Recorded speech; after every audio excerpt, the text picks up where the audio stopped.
नमस्कार. वंदनीय दादांना आपण सगळ्यांनी प्रत्यक्ष रूपात बघितलं नसलं तरी दादांचं अस्तित्व आपल्याला आपल्या आयुष्यात जाणवत असतं. प्रत्यक्षपणे आपल्याला हळूवार जो आनंद देत असतो, तो वारा आपल्याला दिसत नसला तरी त्या वाऱ्याची झुळूक आपल्याला जाणवते. तसंच दादांचं अस्तित्व आपल्या सगळ्यांच्या आयुष्यात आहे. आपण सर्वांनी आपल्या अनुभवातले दादा जाणले आहेत किंवा आपण पुस्तकांमधून जे वाचले आहेत तेवढेच दादा आपल्या सर्वांना माहिती आहेत. पण कार्याच्या सुरुवातीपासून दादांसोबत जे सेवक होते त्यांनी जेवढं जवळून दादांना बघितलं आहे, त्यांना जो दादांचा सहवास लाभला आहे तो सगळ्यांनाच लाभला असं नाही आणि सगळ्यांना अनुभव पण सारखेच आले असंही नाही. दादांचे विविध पैलू आपल्याला या सर्वांशी आपण जेव्हा प्रत्यक्षात भेटू तेव्हा कळतात. पण सगळ्यांनाच जे ज्येष्ठ सेवक केंद्रप्रमुख आहेत त्यांना भेटणं शक्य नाही. तेव्हा ज्या गोष्टी आपण पुस्तकात नाही वाचल्या, पण ज्या गोष्टी या सगळ्यांच्या हृदयात कायमच्या कोरल्या गेलेल्या आहेत, असे अमृतानुभव आपल्याला माहीत नसलेले दादा, दादांच्या आठवणी या सर्व भक्त भाविकांपर्यंत पोहोचाव्यात या दृष्टीनं गुरुसंवाद ही मालिका आम्ही आपणासमोर प्रस्तुत करीत आहोत. या मालिकेमधून आपण न ऐकलेले, आपल्याला माहीत नसणारे वंदनीय दादांसोबतचे या सर्वांचे सुखद क्षण अशा सर्व ज्येष्ठ गुरुबंधू भगिनी आणि केंद्रप्रमुखांकडून घेतलेल्या या मुलाखती आपण सर्वांना मार्गदर्शक आणि येणाऱ्या तरुण पिढीला प्रेरणा देऊन प्रोत्साहित करून कार्य पुढे नेण्याला निश्चितच मार्गदर्शक ठरतील. या सर्व मुलाखती या चॅनलवर आपणास बघायला मिळणार आहेत. तेव्हा या अमृतानुभवांचा आपण सर्वांनी लाभ घ्यावा ही आपण सर्वांना विनंती. शुभम भवतु. नमस्कार. काही तांत्रिक अडचणींमुळे काल गुरुसंवाद या मालिकेची मुलाखत आपण अपलोड करू शकलो नाही. आज आपण श्री शेखर देशपांडे यांच्या मुलाखतीचा भाग 2 अपलोड करत आहोत. तरी सर्वांनी त्याचा आनंद नक्की घ्या. श्री सद्गुरुनाथ दादांनी बऱ्याच वेळेला भक्तभाविकांना वेगवेगळं मार्गदर्शन केलं गेलं. तसं आपल्याही कुटुंबाला लाभ झाला त्यांचा.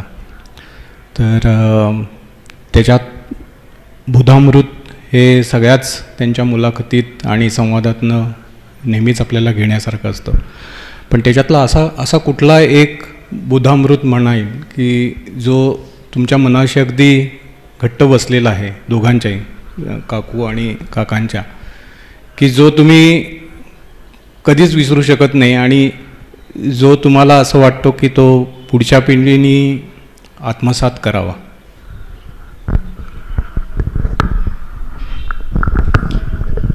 मला कळायला सुरुवात झाल्यापासून जे मी दादा बघितले, दादानी हे करा म्हणून कधीच सांगितलं नाही. दादा ज्या प्रकाराने वागायचे आणि जशी त्यांनी काय म्हणतात त्याला लोकसंग्रह जो केला सुरुवातीला केंद्र नव्हतं, गादी नव्हती, लोकांकडे जाऊन कामकाज केलं त्यांनी आणि प्रत्येकाकडे जाऊन त्यांनी लोकसंग्रह केला. आमच्याकडे यायचे, हाजीबाबांचा संचार व्हायचा, सलीमबाबांचा संचार व्हायचा, वेळोवेळी मार्गदर्शन त्यांचं खूप मिळालं. त्याच्यामुळे स्पेसिफिकली असं कसे वागा, कसे बोला हे दादांनी आम्हाला शिकवलं नाही कधी, पण आम्हाला ती शिकायलाही लागलं नाही. आणि मग तो आरती पूजा शिकलो ते रामभाऊंची पूजा बघून, आणि ती आणि तशीच पूजा मी घरी आता 3-4 वर्षापूर्वीपर्यंत करत होतो. आता मात्र जमत नाही. त्याच्यामुळे आता फुलं जरी बाहेरून आणली तरी त्या प्रकारचं डेकोरेशन किंवा हे केंद्रावरचं ते काय जमत नाही. आणि मुख्य म्हणजे साधना ती मात्र रोज होते. आणि हेच पुढे शेवटी काय असतं की मी माझ्या दादांचं बघून शिकलो. माझे वडिलांची सेवा बघून माझ्यामध्ये ती गोडी निर्माण झाली. आणि आम्ही जे काही करतो आहे ते बघून माझ्या मुलीमध्ये ते निर्माण व्हावं ही माझी अपेक्षा होती. पण माझा आयुष्यातला खूप काळ खडतर गेला. आणि तिचा नेहमी हा प्रश्न असतो की तुम्ही एवढं केलं, तुम्हाला याचं समाधान का नाही मिळालं? तर मी सांगतो नाही ते त्यांना माहिती, ते मला माहीत नाही. पण कमी काही पडलं नाही, सगळं आत्तापर्यंत व्यवस्थित पार पडलं. आणि हां, आणि तोच संस्कार, सगळ्यात मोठा संस्कार तोच आहे की बाकीच्या गोष्टी सद्गुरूंवर सोडा. जे काही आहे ते, जसं माझ्या नशिबात जर 4 आणे होतं, त्यांनी मला 8 आणे दिले, रुपया दिला आहे, म्हणजे माझं नशीब किती खडतर होतं हा विचार जर मी केला तर मग सद्गुरू थोडेसे कळले. बाकी सद्गुरू कळला असं जर कोणी म्हणत असेल तर नाही, त्याच्यासाठी कित्येक जन्म लागतील. दादा बाबा सांगायचे, म्हणजे बोट धरायला तुम्हाला कित्येक जन्म घ्यायला लागतील. पण त्यांनी बोट धरलं आपलं, त्यांनी हात धरला, बोट धरलं, 72 वर्ष सांभाळतात. अजून काय हो?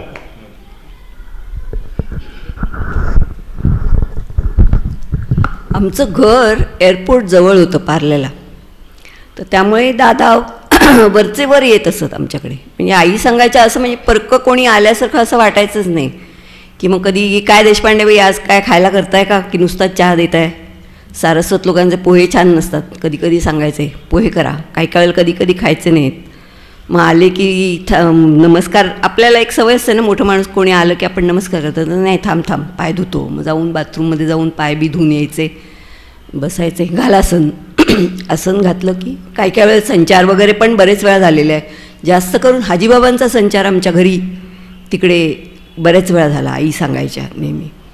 मग भेटायचं आहे का बाबांना म्हणून लगेच म्हणे दादा बसायचे तिथे, आसन हे करायचे. आणि असं त्यामुळे दादांबद्दल असं म्हणजे परकं कुणी आहे किंवा असं, जसं अगदी काही लोक येतात ना आपल्याकडे नियमित येणारे असतात, असं त्यावेळेला मी दादांचं एवढी मोठी व्यक्ती येते आपल्याकडे आणि आपण तिचं पूजन करावं, मग त्यावेळेला म्हणाल्या त्या असं म्हणजे डोक्यातच यायचं नाही कधी. पूजन म्हणजे फक्त गुरुपूजनाला, नाही तर दादांच्या वाढदिवसाला. ते एक त्या नियमित करायच्या दादांच्या वाढदिवसाला. आणि 6 फेब्रुवारी आम्हाला पौष अमावस्या आई पप्पांना माहिती नव्हतं, ते 6 फेब्रुवारी माहिती होतं. त्यामुळे ते 6 फेब्रुवारीला अगदी न चुकता हार करून घेऊन जायचे. आणि पप्पा नेहमी हार आमच्याकडे, आपण जसे हार वाहतो तसे हार नव्हते करत. ते त्या आमच्या तिथे एक गजरेवाला होता, तर त्याच्याकडनं चमेलीचा ते हार करून हे करून घ्यायचे. गजरे असतात ना, ते गजरे एकमेकांना जोडून ते हे करून घ्यायचे. आणि मग ते हे, तर ते दादा लोकांना सांगायचे त्यावेळेला की बघ तुम्ही कसले ते हार आणता, कसले चीक बीक लागतो सगळा अंगाला, बघ हा हार कसा आहे म्हणून. आणि तर ते 6 आणि दादा मुद्दाम वाट बघायचे. ते वरती शेट्टे राहायचे ना, शेट्टे का, हां शेट्टेवाहिनी, हां, की ते एकदा तर दादा कुठेतरी निघाले होते आणि आई पप्पा जायचेच नियमित. पण तर ते हे पोचले तर रामभाऊनी नाही थांबा, आता दादा तुमच्यासाठी थांबलेत, आधी वर जाऊन या तुम्ही, दादांचं हे करून या पूजन आणि मग खाली या म्हणून. मग ते भरभर आई पप्पा वगैरे ते 6 फेब्रुवारीला न चुकता केंद्रावर हार पेढे घेऊन त्या जायच्याच अगदी. तुम्हाला एक प्रश्न विचारतो मी. इतरही गुरुमार्ग आहेत, आता आपण बघतो बरेच गुरुमार्ग आहेत आणि आपला गुरुमार्ग आहे, यामध्ये काय तुम्हाला विशेष वाटतं? साधा सोपा गुरुमार्ग म्हणजे दादांचा मार्ग. काही करू नकात, गुरुवर निष्ठा ठेवा, तो सगळं करणार आहे. आणि सांगितलेल्या ज्या थोड्याशा गोष्टी आहेत त्या करा. काय खायचं, काय प्यायचं, याच्यावर दादांनी कसलंही बंधन कधीही घातलं नाही. इनफॅक्ट दादा नेहमी म्हणायचे की मी ती बंधनं तुमच्यावर घातली तर तुम्ही येणारच नाही तिकडे. दादा असंही म्हणायचं आहे की जेव्हा मी सगळ्या साधना केल्या तेव्हा मी यमनियम पाळले आणि देवानी जेव्हा मला विचारलं तेव्हा मी सांगितलं मी करतोय सगळं, पुढे माझ्या भक्तांना करायला लावू नका. त्याच्यामुळे दादानी बंधनं कोणावर घातली नाही, त्यांनी सगळी बंधनं स्वतःवर घालून घेतली. हे दादांचं एक खूप वेगळेपण आहे. दुसरं म्हणजे चमत्कार दादानी कधी केले नाहीत, पण प्रत्येक भक्ताच्या आयुष्यात चमत्कार घडले मात्र. पण दादानी ते केले कधी नाहीत आणि कधी सांगितलं नाही की त्याचं क्रेडिट घेतलं नाही. कामकाजाला दादा बसायचे बऱ्याच वेळा, काम झालेली लोक यायची, नमस्कार करायचे, नाक घासायचे. नाही म्हणायचे मला काही नाही, मी फक्त मार्गदर्शन केलं त्यांनी म्हणून बाबांकडे बोट दाखवायचे. त्यांना नमस्कार करायने जा, मी काही केलं नाही. पण नंतर दादानी एकदा बोलता बोलता सांगितलं होतं की इतकी वर्ष मी तुम्हाला देवांकडे पाठवत होतो काम व्हावं म्हणून, निराकरण. पण आता मी तुम्हाला सगळं देऊ शकतो, आता माझ्याकडे मागा. तोपर्यंत त्यांनी ते विभूतीपद मिळवलं होतं. आणि एका मुलाखतीमध्ये मला लहान असताना आठवत आहे, वडिलांनी सांगितलेलं की एका मुलाखतीमध्ये सलीम बाबा म्हणाले होते की दादा आणि मी 450 वर्षापूर्वी एकाच गुरुचे चेले होतो. म्हणजे तो तिथपासून असलेला संबंध आहे, ऋणानुबंध आहे, आणि तो आपल्याशी कुठेतरी जुळतं आहे हे नक्की. त्याच्याशिवाय दादा भेटणं शक्य नव्हतं. आणि मला वाटतं भागवत फॅमिली जर सोडली तर अगदी 2-3 वर्षाचा असल्यापासून दादांच्या सहवासात असणारं मीच असेल. दुसरं एक खूप संस्काराबद्दल विचारलं मगाशी तुम्ही, त्याबद्दल एक सांगतो. मोहन कसबेकर, मोहन काका हे पार्ल्याला राहायचे आम्ही लहान असताना, आणि पप्पांचे मित्र, त्याच्यामुळे खूप वेळा यायचे. मोहन काकांनी केलेल्या आरत्या खूप लोकांना माहिती आहेत, पण त्यांचं आयुष्य किती खडतर गेलं मधला काळ हे कोणाला खूप माहीत नाही आहे. त्यांना नोकरी नव्हती बरेच वर्ष, त्याच्यामुळे 3 मुलं आणि बायको यांनासुद्धा त्यांनी माहेरी पाठवलं होतं. आणि खूप वाईट दिवस काढल्यानंतर त्यांना ती गोव्याची नोकरी मिळाली, गोवा टाईम्समध्ये.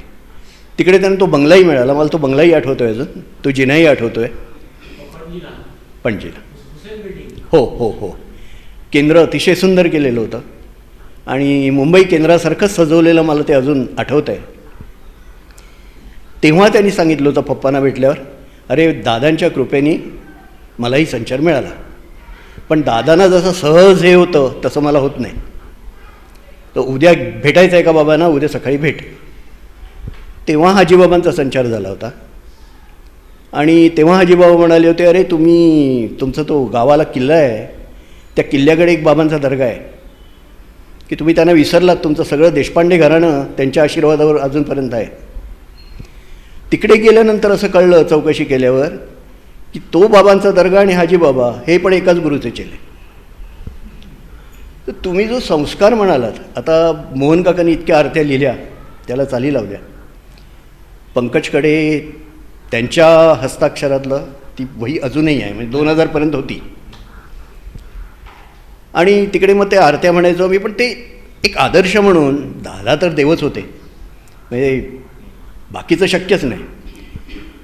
पण एक इतक्या संकटात असलेला माणूस, ज्याचा देवावर कधीच विश्वास नव्हता दादांकडे येईपर्यंत, आणि तो इतक्या सेवाभावाने त्या पदापर्यंत जाऊ शकतो, एवढी त्याच्याकडनं सेवा घडू शकते.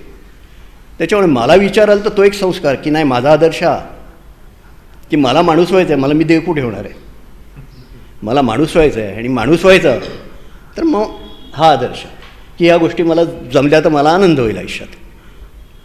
माझ्याकडे फोटो पण होता यांचा, मी मला वाटतं अक्कांना दिला आहे तो आता. नाही फ्रेम नाही कसबेकर काकांची नाही, मी अक्कांना दिली. नाही, हो नाही, मी दिली. कसबेकरांचा फोटो नाही दिला. तुम्ही सांगितलं नाहीत का मी देवघरात लावणार नाही, म्हटलं देवघरात बसतच नाही तो. आपल्या घरीच.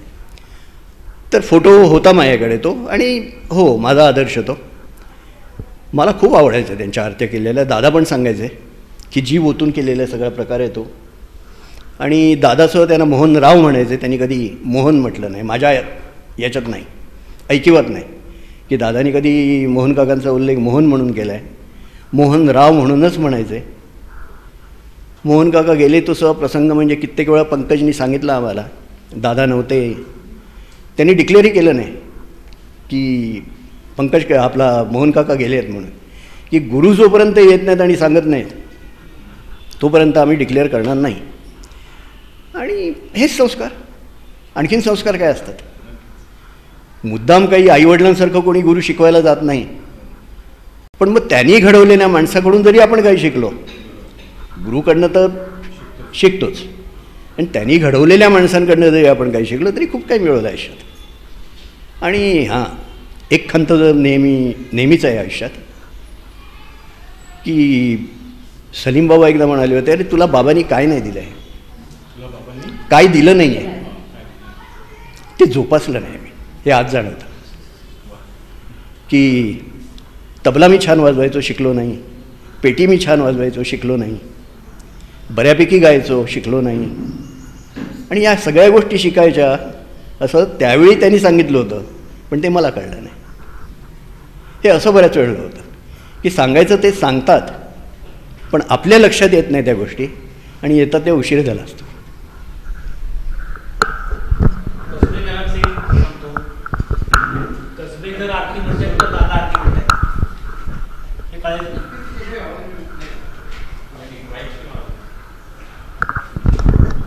कसबेकर काका आरती म्हणतात का दादा आरती म्हणतात हे कळायचं नाही. इतके दोघं एकरूप होते. हां, इतके दोघं एकरूप होते. द्वारकामेत राहायला यायचे. पंकज, पप्पू, अम्मा सगळे आम्ही राहलो होतो त्यावेळेला. मी द्वारकामेत तेव्हा सगळे एकत्र म्हणजे बरं कसबेकर आरती म्हणायचे आणि दादा ऐकायचे. बाबांच्या ज्या सगळ्या आरती आहेत मॅक्झिमम साईबाबांच्या, ह्या सगळ्या मॅक्झिमम कसबेकरांनी केल्यात. बरेचशा आरती आहेत, बऱ्याचशा त्यातल्या कसबेकरांनी केलेत. आणि त्यांचं उत्तम आरती ते म्हणजे आता कैसरे साधन, ही शेवटची आरती. म्हणजे काही शेवटची आरती तर ही कसबेकरांनी आरती केली. दादा ओरडले, ही का तू ही केली सप्तपद हां, हे का तू मागून घेतलंस बाबांकडे? आता करतेपणाचा मोह न उरला. त्यांचं नाव मोहन, बरोबर ना काका? एकाच आरतीत आले. हां, बाकी कुठल्याही आरतीत नाव नाही. इतक्या आरती त्यांनी केल्या, पण शेवटी आता कैसे सांगितले त्यांनी आरती केली आणि त्याला चाल लावली. तेव्हा दादा दुःखी पण झाले आणि दादा ओरडले पण, हे तू काय मागून घेतलंस? करतेपणाचा मोह नवरला, मनवाणी वाहिली भजनाला, कैसे रे साधना आता. हां हां, ती परत आरती म्हणायची नाही अशी आज्ञा आहे. भले केंद्रावर बाकी म्हणत असतील, पण ही आरती म्हणायची नाही अशी आज्ञा आहे. समोर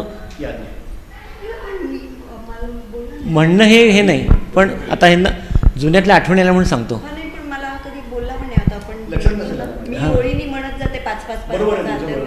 बरोबर आहे ना? तर हे कसबेकरांचं होतं. म्हणून म्हणलं बाबांच्या ज्या काही आरत्या आहेत बऱ्याचशा, ह्या सगळ्या कसबेकरांनी केलेल्या आहेत आरत्या सकट. मग इतकं ते दादा नाही ते. तेव्हा दादा म्हणते, अरे कार्य सोडून कुठं जातोस, हे का मागून घेतलंस आता? असे दादा सद्गतीत झाले ही आरती म्हणल्यावर. असा तो किस्सा आहे. आता कैसरे साधन, बरोबर आहे ना? अगदी 100%.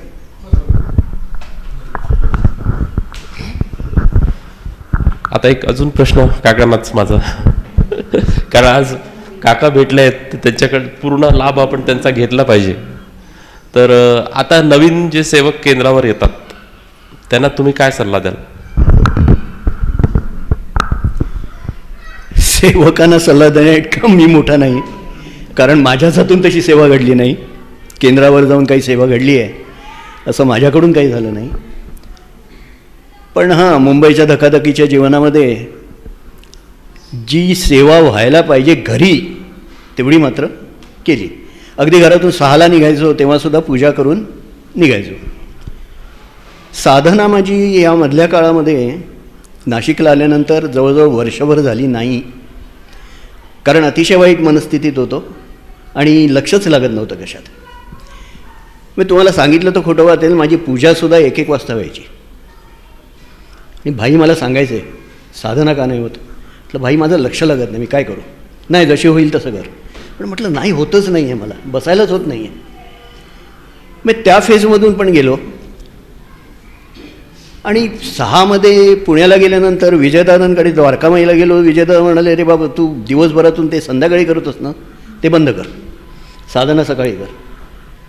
म्हटलं मग माझी पूजेचं जाऊ दे, पूजा अनुष्ठान सगळं जाऊ दे, साधना कर. आणि मग ती सकाळची साधना माझी रेग्युलर व्हायला लागली 2006पासून. म्हणजे 1982पासून ते 2006पर्यंत साधना व्हायची. पण ती कामाशी निगडीत, म्हणजे कधी मी टूरला गेलो, रात्री 12ला आलो, 12ला बसायचो मी आंघोळ करून, पण मग ते वेळ नव्हती त्याच्या साधनेची, की एक वेळीच केली. आणि नंतर मग ते मी वाचलं थोडंसं, की त्याच्यामध्ये असं आहे की ज्यावेळी तुम्ही साधना करता ती वेळ ठरवा आणि पाळा, की त्यावेळी जे गुरुवलय असतं ते तुम्हाला शोधत येतं तिकडे, असं दादांनी सांगितलं आहे. आणि सेवकांना सांगायचं म्हणजे काही नाही, एक निस्वार्थ भावाने सेवा करा, त्याचं फळ निश्चित मिळेल. आणि सगळ्यात महत्त्वाचं म्हणजे दादा आणि बाबांनी जी काही निराकरणं सिद्ध करून दिली आहेत त्याच्याप्रमाणेच वागा, त्याच्या बाहेर वागायचा प्रयत्न कोणी करू नका. हे मात्र अगदी प्रांजळपणे आणि आजच्या दिवसाला ठणकपणे मानण्याचा मुद्दा आहे की दादांनी दिलेल्या निराकरणाच्या बाहेर जाऊ नकात, आगीशी खेळू नकात. हे प्रामाणिकपणे आणि अगदी सांगावंसं वाटतंय, सांगतोय का फार महत्त्वाचं आहे. कारण नाही, काही ठिकाणी हे निराकरणाच्या पलीकडे गोष्टी जात आहेत, त्या जाऊ नयेत एवढीच एक इच्छा आहे की जी सिद्ध करून दिली आहेत दादांनी. दादांच्या पलीकडे कोण काय सिद्ध करणार आहे, काय सिद्ध करायचं आहे मला माहीत नाही. मी आज इथे बोलतो आहे, हे बरोबर बोलतो आहे चुकीचं बोलतो आहे, पण असं समजा की तेच बोलून घेत आहेत, नाहीतर कदाचित मी बोललोही नसतो. माझा अधिकार नाही तो, की जे काही सेवक आहेत तेही काही सेवा करत आहेत, ते माझ्या हातून कधीच घडलेलं नाही आहे, त्याच्यामुळे याच्यावर मी बोलू नये. पण दुःख होतं आणि ते दुःख आज बाहेर पडतं आहे असं समजा बाहेर, पण त्या निराकरणाच्या बाहेर प्लीज कोणी जाऊ नका. कृपा करा की ती निराकरणं सिद्ध आहेत, पूर्ण सिद्ध आहेत. आणि दादांनी सिद्ध करून दिलेली निराकरणं आणखीन काय सिद्ध करायची आहेत? आपली लायकी आहे का ती सिद्ध करायची? हे मात्र मी अगदी प्रामाणिकपणे सांगतो आहे, कारण मी बाकी काही सांगणार नाही आहे, पण हा अनुभव मी स्वतः घेतलेला आहे आणि त्याच्यासाठी मी भांडलेलो आहे, तोंडावर बोलून मोकळा झालेलो आहे.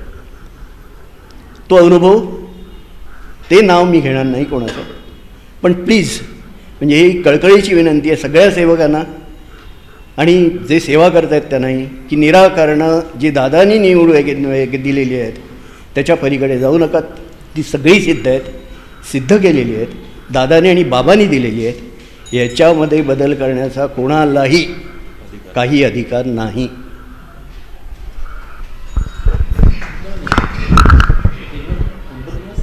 आत्तापर्यंत आपण देशपांडे काका काकूंचे अनुभव आणि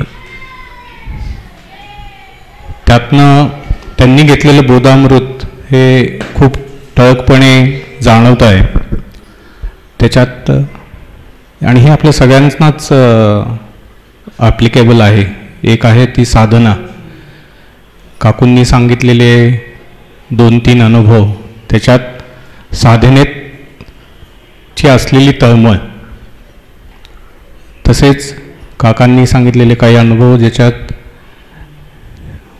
बाबांनी विभूतींनी दिलेली जाणीव, त्याची जोपासना आणि आता असलेली जबाबदारीसुद्धा.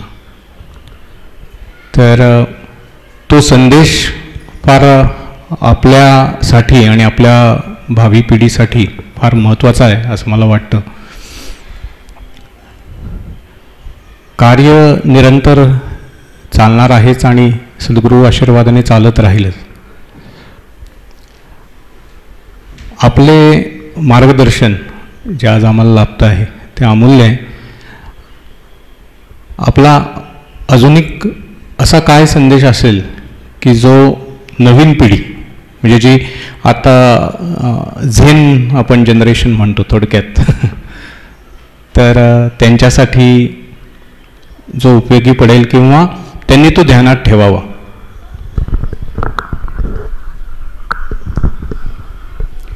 नवीन पिढीला उपयोगी पडण्यासारखं आपण एकच करू शकतो, म्हणजे आपलं वागणं, आपलं आचरण जे आहे ते आचरण बघूनच ती पुढची पिढी शिकते आणि शिकणार आहे.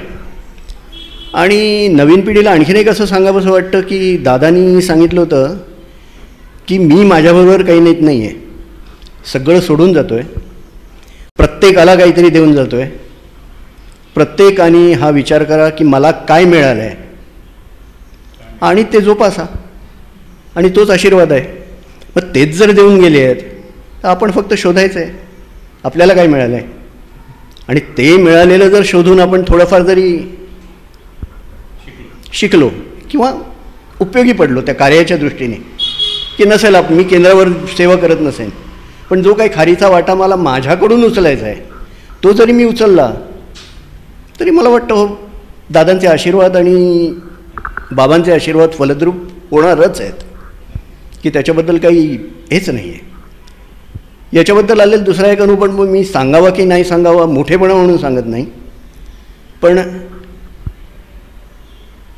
काही काळामध्ये 101 पदं लिहिली गेली माझ्याकडनं, त्याला चाली लावल्या गेल्या, आणि सकाळी मी त्यातली रोज एक पद म्हणतो पूजा झाल्यावर. आता हे कुठून आलं, हे आलं कुठून, ते तिकडूनच आलं आहे. मध्ये मला सवय लागली होती त्या व्हॉट्सॲपच्या स्टेटसवर कविता लावायची. तुम्हाला आठवत असेल, तुम्ही मला फोन केला होता की ही काय लिहिलेस तू, आज काय टाकलंयस. मी हॉस्पिटलमध्ये होतो 2-3 वर्षापूर्वी, आणि मला श्वासाचा प्रॉब्लेम होता, ऑक्सिजन लेवल खूप कमी झाली होती, आणि तिकडे पडल्या पडल्या मी बाबांशी संवाद साधून बाबांची प्रार्थना करतोय. त्या ओळी तेव्हा लिहिल्या गेल्या तिकडे. मी म्हणालो बाबा थकलो आता, तर बाबा सांगत आहेत कुठे काय झाले, तन थकले विटले शिणले सुरकुतले आत्मतत्व परी पायी विखरले. आणि मग तो संवाद त्यांना तो जाणवलं ते की हे का लिहिलं तुम्ही. आज म्हटलं नाही, हे 2-3 वर्षापूर्वी लिहिलेलं आहे, आजचा काही संबंध नाही याच्याशी, तुम्ही सिरियसली घेऊ नकात काही.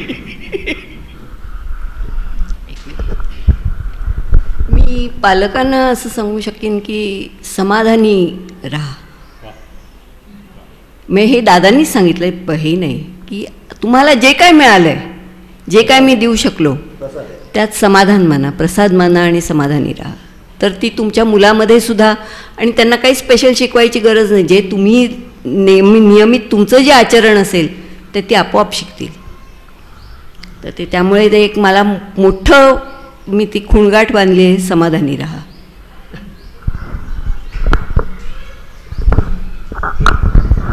आता आपल्या देशपांडे काकांना बरेचसे आपण प्रश्न विचारलेत, जवळपास सगळे प्रश्नाचे त्यांनी छान उत्तरं दिलेत, पण उत्स्फूर्तपणे त्यांना जर काही सांगायचं असेल इथे आम्हाला तर त्यांनी सांगावं. नाही, काही तुम्ही जे काही कार्य आता करताय किंवा जो काही उपक्रम हाती घेतला आहे हा खरोखर स्तुत्य आहे.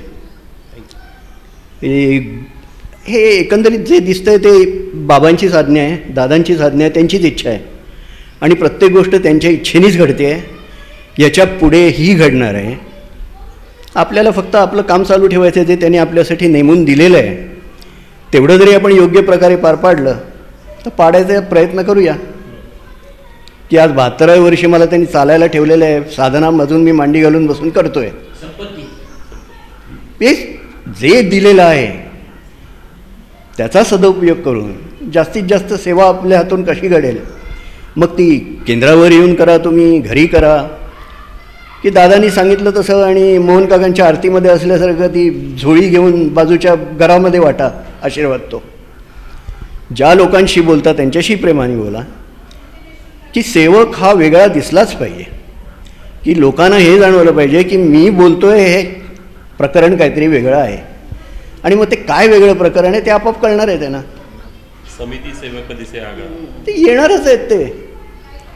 मग त्या दृष्टीने जर लोकांपर्यंत ते आशीर्वाद पोचले आणि पोचवता आले तर समाजालाही लाभ होणार आहे, की हे आपल्यापुरतं नको, आपल्या घरापुरतं नको. जसं दादानी 35-36 वर्ष सगळं म्हणजे एवढी मेहनत रक्ताचं पाणी करून त्या एका अनुस्वारासाठी प्रार्थनेतल्या जन्माची तरतूद आणि जन्मांची तरतूद ज्याच्यासाठी दादांनी 36 वर्ष घालवली. आज कमीत कमी आपण ते तर ऋण मानूया की इतक्या जन्माची सोय त्यांनी करून ठेवली आहे. आणि काही नाही, ते म्हणालेत मी जाळं टाकून जातो, जाणार कुठे तुम्ही, हे त्यांचे स्वतःचे शब्द आहेत.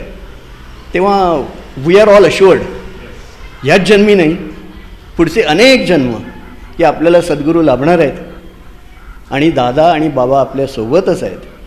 बस त्यांचं ऋणात राहूया, त्यांच्या उपकारात राहूया आणि मिळालेली जन्म सत्कारणी लावूया बाबांच्या आणि दादांच्या कृपेने. एवढंच. आता शेवटचा प्रश्न विचारतो.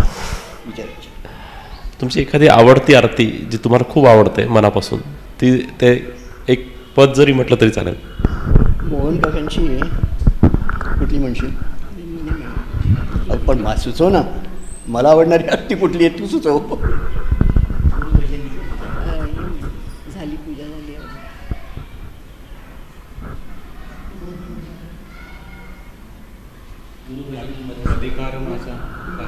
झाली पूजा झाली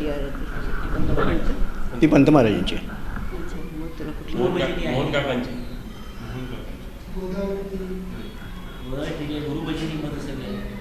झाली पूजा झाली. हे पकड. झाली पूजा झाली पूजा झाली. नाही काढतायत हे बघ.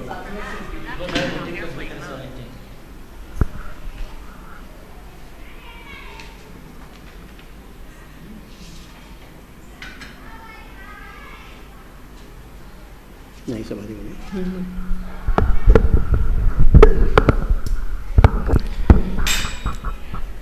गुरु ब्रह्मा विष्णु गुरुदेव महेश्वरा साक्षात् परब्रह्म तस्मै श्री गुरवे नमः. नाही समाधी नाही उत्थान नाही जन्म मरण धरिले साई चरण धरिले सद्गुरु साई चरण.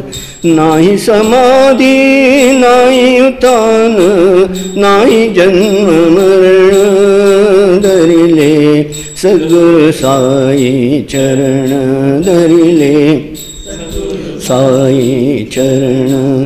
नाही साधना ना उपासना नाही साधना ना उपासना ना कर्माची उपाधी ना कर्माची उपाधी गेला अहंभाव शरण गेला अहंभाव शरण धरिले सद्गुरु साई चरण धरिले साई चरण.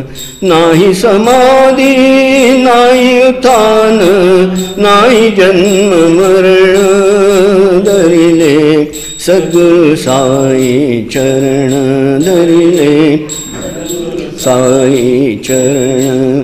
नाही पूजा व्रत उपवास नाही पूजा व्रत उपवास ध्यान धारणा विधी ध्यान धारणा विधी केला जीव आत्मार्पण केला जीव आत्मार्पण धरिले सद्गुरु साई चरण धरिले साई चरण.